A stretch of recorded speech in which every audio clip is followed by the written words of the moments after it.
Where am I? Oh, man. What are these? Oh, some spectacles. Oh, I need these. Oh, I am Lisa Garandini Giocondo.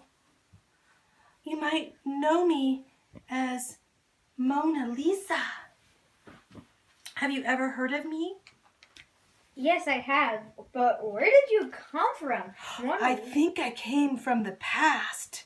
My husband is a rich and wealthy silk merchant. And he was married 2 times before, and his wives outlived him.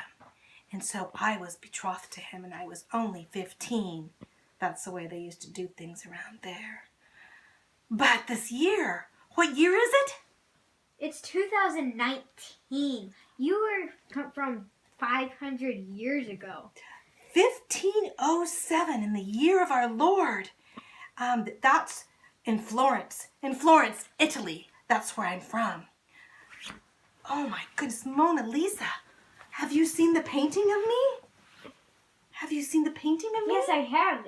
Yes, I've heard of that painting. It is famous. I think it's in a museum in Paris, worth millions of dollars. They say King of France, Louis XIV, and Napoleon had it in their house. Oh my! Oh my! I remember when Leonardo painted that painting of me. He is famous. I'm not so famous, like dust in the wind, but everyone knows Leonardo. I have lots of questions about Leonardo da Vinci. He was very famous. Did you know him? Oh yes, I knew him very well. You get to know a painting very well when it takes 4 years for him to paint your painting, and then it takes another 10 years for him to touch it up. I never really did get to keep that painting. My husband didn't want it after all, and Leonardo wanted to keep it for himself. In fact, I sat for a whole 2 days, and then I took a peek at the painting, and all I saw that he painted was the background. All the leaves and all the streams. He didn't even start my face yet. Leonardo? What was he like, Leonardo?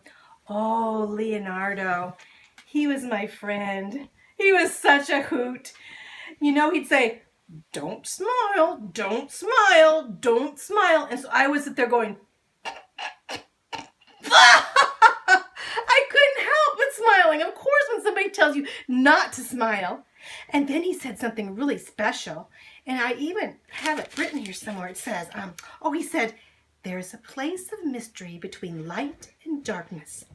The moment the first ray of light shines through to meet the dawn, the place where magic dwells in the twinkle of an eye. And in that wonderful, minuscule particle of time, when a smile begins to break through from the monotony of human existence." And he said, my dear, you have the smile. Mona Lisa smile.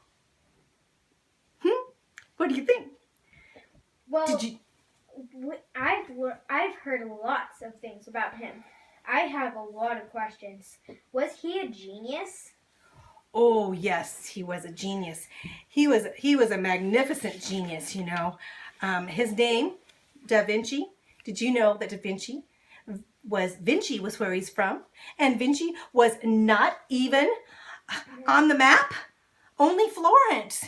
And the painters and the architects all came from Florence. Michelangelo, so arrogant, and had his tantrums, of course. And then Giotto, sophisticated and counting his money. Raphael, beautiful face and hands, but oh so vain. Leonardo, born in obscurity. His mother had a reputation, His mother did. Not very favored. In fact, he was not even allowed in the affluent circles, and no education at all. He actually was a genius, like you said. Yes, a genius. Eccentric looking too. Bushy beards and bushy eyebrows and barefooted. Kind of cute. I got to laugh when he'd walk in, and you could easily pick him out of a crowd. Was he left-handed? Oh, yes. It wasn't so nice to be left-handed, especially in those days. You see, the religious priests and the cardinals and the nuns, when you grow up, if you were left-handed, they would slap that hand. His hand was slapped so much, but still left-handed. In fact, when he wrote backwards so he wouldn't rub the ink off when he put his left hand through. You see, he wrote, instead of left to right, he wrote right to left and backwards. You could hold it up to a mirror and read it. That was the DaVinci Code. He always said, I'm writing in code. And sketches? 7,000 sketches. Inventions? Did you ask me about inventions? Did Okay, stop.